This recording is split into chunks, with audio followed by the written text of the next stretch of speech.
Оразаға организмді қалай дайындаймыз? Барлықтарыңызға сәлем, менің атым Заңғар, мен медик студент болып табылам. Сондықтан да сіздерге оразаға организмімізді медициналық тұрғыдан қалай дайындау керектігі туралы бүгін айтып беретін боламын. Біріншіден, егер сіз кофе ішетін болсаңыз, оразаның алдында кофе ішуді тоқтату керек. Себебі көп адамдар кофе ішпесе басы ауырып, энергиясыз өзін сезінеді. Оразаның алдында кофе ішпей, организмді кофеинсіз өзін жақсы сезінуге жаттықтыру керек. Бұл кофе туралы айтылған мәлімет шайға да қатысты, себебі кофе мен шайдың қасиеттері бір-біріне ұқсас болып келеді. Екіншіден, оразаның алдында қатты тойып тамақ ішуге ағзаңызды үйретпеңіз.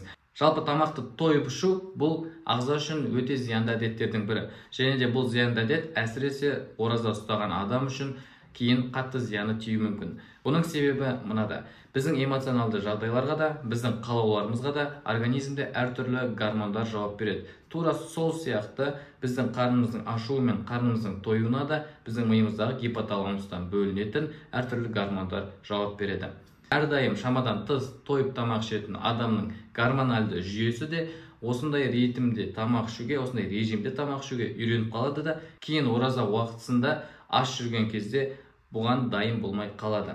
Нәтижесінде ораза ұстаған адам қатты ашығу сезімін сезінуі мүмкін. Үшіншіден, сәресіне ояна алу үшін ұйқыңызды дұрыстаңыз. Және де ораза уақытысында сәресіне тұрып, таңғы асты толыққанды ішуге ағзаны үйрету үшін оразаның алдында да таңғы асты толығымен ішіп ағзаны үйретіңіз. Жалпы видео соңына келіп қалды. Видео пайдалы болса, өзіңіздің достарыңызға жіберіңіздер және де тіркеліп каналды қолдап кетіңіздер. Назарларыңызға рахмет. Ең бастысы, білімдеріңіз күнделікті шарықтасын.